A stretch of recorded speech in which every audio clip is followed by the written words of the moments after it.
Hello everyone. तो आज हम पढ़ेंगे nature and definition of torts के बारे में। तो चलिए शुरू करते हैं। अब हमने लास्ट लेक्चर में ये तो देख लिया था कि जो वर्ड टॉट है ये एक लैटिन टर्म से आया है जो है टॉटम, और इसका सेम मीनिंग है जो इंग्लिश वर्ड रॉन्ग का मीनिंग है। अब हम देखेंगे कि टॉट होता क्या है and what is the definition of taught. तो चलिए इसके लिए हम देखते हैं कि डिफरेंट जूरिस्ट्स ने क्या क्या अपने ओपिनियन दिए हैं कि टॉट क्या है। तो प्रोफेसर गुडहार्ट कहते हैं कि टॉट की एक एग्जैक्ट और प्रिसाइज डेफिनेशन देना पॉसिबल नहीं है। और ऐसा क्यों?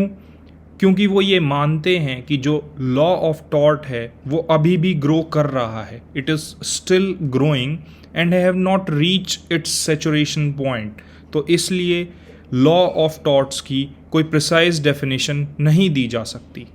सेकेंडली उनका मानना ये है कि कोर्ट्स जो हैं वो अभी भी न्यू टॉट्स को क्रिएट कर रहे हैं, जिसमें कि या तो वो बिल्कुल नए टॉट्स हो सकते हैं या फिर वो एक एक्सटेंशन हो सकता है किसी पुराने टॉट का।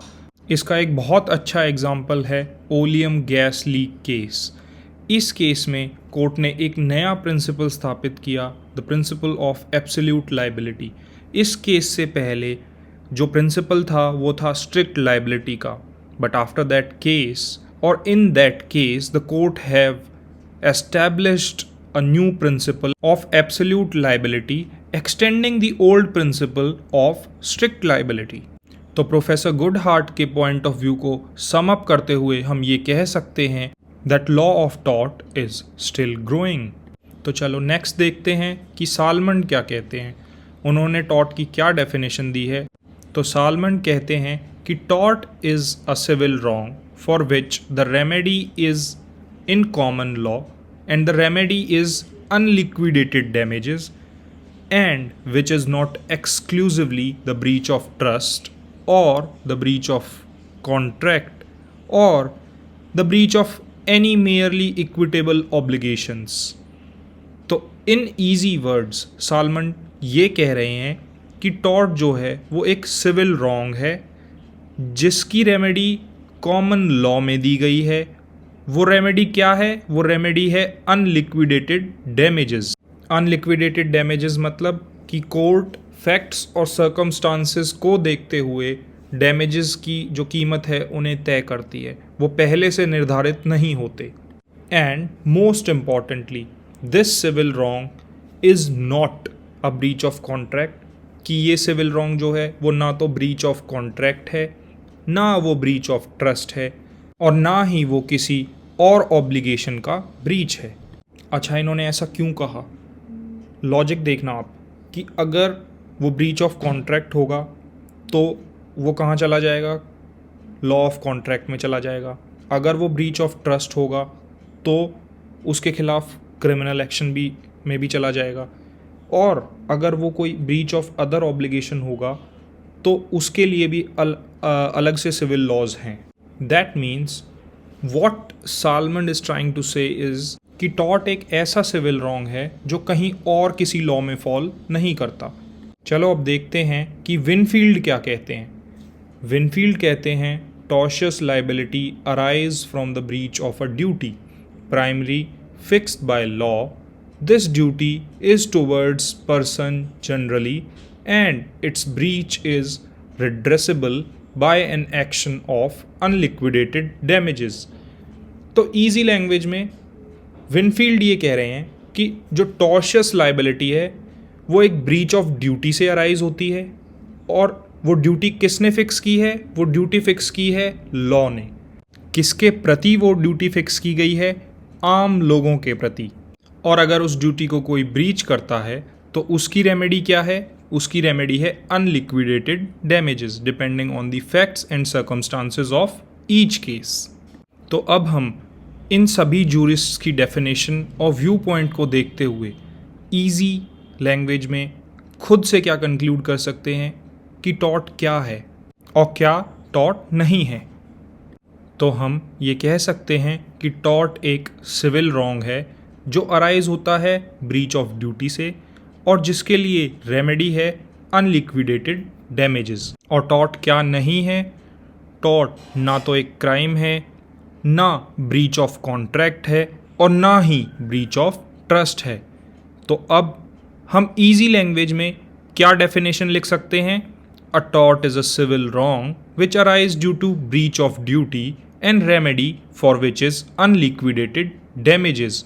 और अगर हम इसी डेफिनेशन में टॉर्ट क्या नहीं है इसको भी इंक्लूड करना चाहें तो हम लिख सकते हैं a tort is a civil wrong that causes harm और लॉस टू एन इंडिविजुअल और entity leading to legal liability for the person who committed the wrongful act. Unlike criminal law, which deals with offenses against the state, tort law provides remedy for individuals who suffer harm due to the action or omission of others. यानी कि हम ये कह सकते हैं कि एक tort और क्राइम में काफ़ी डिफरेंस है। क्यों? क्योंकि क्राइम जो है वो ये माना जाता है कि वो एक स्टेट के अगेंस्ट कमिट होता है, लेकिन एक टॉर्शियस एक्ट वो एक इंडिविजुअल के अगेंस्ट कमिट होता है। इसे हम और डिटेल में नेक्स्ट लेक्चर में पढ़ेंगे, जिसमें हम ये देखेंगे कि tort, breach of contract, breach of trust और क्राइम में क्या क्या डिफरेंसेस हैं। तो अब हम आगे कंटिन्यू करते हैं और देखते हैं what are the characteristics of torts. तो सबसे पहली है कि it is a civil wrong, यानी कि ये क्रिमिनल रॉन्ग नहीं है, ये सिविल रॉन्ग है। It involves dispute between private parties, यहाँ पे स्टेट पार्टी नहीं है, ये दो इंडिविजुअल्स के बीच की बात है। सेकंड क्या है? सेकंड है कि जो प्लेंटिफ है उसे एक्चुअल में कोई हार्म या लॉस होना चाहिए। लॉ ऑफ टॉर्ट्स की थर्ड कैरेक्टरिस्टिक है कि इसका जो प्राइमरी पर्पस है वो ये है कि ये रेमेडी प्रोवाइड करता है टॉर्शियस एक्ट्स के खिलाफ, और यूजुअली वो रेमेडी कैसी है? वो अनलिक्विडेटेड डैमेजेस है, और इजी लैंग्वेज में हम ये कह सकते हैं कि वो एक मॉनेटरी कंपनसेशन के तौर पे दी जाती है। It's fourth characteristic is that कि जो टॉर्ट है वो आधारित है फॉल्ट बेस्ड मैकेनिज्म के ऊपर, यानी कि जहाँ पे किसी का कोई नेग्लिजेंट एक्ट हो या किसी ने कोई इंटेंशनल मिसकंडक्ट किया हो। अच्छा, टॉर्ट्स की जो कैरेक्टरिस्टिक्स हैं इनको और अच्छे से समझने के लिए, एक डीपर इंसाइट के लिए, कंसेप्चुअल क्लैरिटी के लिए हम दो मैक्सिम्स पढ़ते हैं, जिन्हें पढ़ने के बाद ये चारों पॉइंट्स बहुत ईजीली समझ में आ जाएंगे। तो चलो कंटिन्यू करते हैं। The first one is damnum sine injuria. इसका मतलब क्या होता है? इसका मतलब है damage without legal injury. It refers to a situation जहां एक पर्सन को एक्चुअल हार्म या एक्चुअल लॉस तो हो रहा है, लेकिन उसका कोई लीगल राइट वायलेट नहीं हो रहा है। तो अगर लीगल राइट वायलेट नहीं हो रहा है तो उसके पास कोई रेमेडी भी नहीं होगी। तो इसको इजी लैंग्वेज में हम बोल सकते हैं वेयर देयर इज हार्म और loss suffered by an individual but there is no violation और ब्रीच ऑफ लीगल राइट। इसका एक बहुत अच्छा एग्जाम्पल हम ले सकते हैं कि सपोज़ करो एक एरिया में एक ही ग्रॉसरी शॉप थी और वहाँ पे कोई नया बंदा आता है, वो एक और ग्रॉसरी शॉप खोल लेता है और वो अपनी सर्विसेज या प्रोडक्ट्स पहले वाले से थोड़ा बेटर रखता है या पहले वाले से थोड़े ज़्यादा रखता है। तो जो कस्टमर्स पहले पहली शॉप पे जा रहे थे वो अब वहाँ जाना छोड़ के दूसरे बंदे की शॉप पे जाना स्टार्ट कर देते हैं, वहाँ से जो प्रोडक्ट्स हैं वो परचेज़ करना स्टार्ट कर देते हैं। तो इससे हो क्या रहा है कि जो एग्जिस्टिंग शॉप ओनर था या जो फर्स्ट शॉप ओनर था उसको एक्चुअल लॉसेस तो हो रहे हैं, लेकिन उसका कोई जो सेकंड शॉप ओनर है क्या उसने फर्स्ट का कोई लीगल राइट वायलेट किया? नहीं। वो अपनी दुकान खोल सकता है, वो अपना बिजनेस स्टार्ट कर सकता है, तो उसने वैसा किया। तो यहाँ पे फर्स्ट जो शॉप ओनर है उसको लॉसेस तो हुए, लेकिन सेकंड शॉप ओनर ने फर्स्ट शॉप ओनर का कोई लीगल राइट जो है वो वायलेट नहीं किया, तो उसके खिलाफ कोई केस नहीं बनता। बिल्कुल एग्जैक्ट इसी सिचुएशन से रिलेटेड हमारे पास एक बहुत लीडिंग केस है जिसका नाम है ग्लॉस्टर ग्रामर स्कूल केस, जिसमें क्या होता है कि प्लेंटिफ का एक स्कूल होता है और डिफेंडेंट आता है उसी के स्कूल के पास अपना एक स्कूल खोल लेता है। अब जो बच्चे पहले प्लेंटिफ के स्कूल में जा रहे थे उनमें से कुछ बच्चे वहाँ से ड्रॉप आउट करके और डिफेंडेंट के स्कूल में एडमिशन लेते हैं। तो जिससे प्लेंटिफ को क्या हो रहा है, प्लेंटिफ को मॉनेटरी लॉसेस फेस करने पड़ रहे हैं। तो प्लेंटिफ क्या करता है कि डिफेंडेंट के खिलाफ कोर्ट में केस डाल देता है। तो कोर्ट क्या कहता है, कोर्ट ने कहा कि there was no legal injury. क्यों? क्योंकि डिफेंडेंट का राइट है कि वो एक स्कूल खोल सकता है। तो जो आपको फाइनेंशियल लॉस हुए हैं वो एक्शनेबल नहीं है। तो हमने इस एग्जाम्पल और इस केस से क्या सीखा, that not every damage is actionable, जब तक कि वहाँ किसी दूसरे पर्सन का लीगल राइट वॉयलेट नहीं हो रहा। So we can say damage without legal injury is not at all actionable.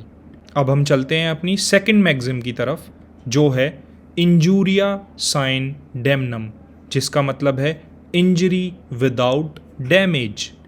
यानी कि एक ऐसी सिचुएशन जहां एक पर्सन का लीगल राइट तो वॉयलेट हुआ है, लेकिन उस लीगल राइट के वॉयलेट होने से उसे कोई एक्चुअल डैमेज या एक्चुअल लॉस नहीं हुआ है, बट बिकॉज उसका एक लीगल राइट वॉयलेट हुआ है तो उसके पास एक रेमेडी अवेलेबल है कोर्ट जाने की, बेशक उसको कोई डैमेज या लॉस हुआ हो या ना हुआ हो।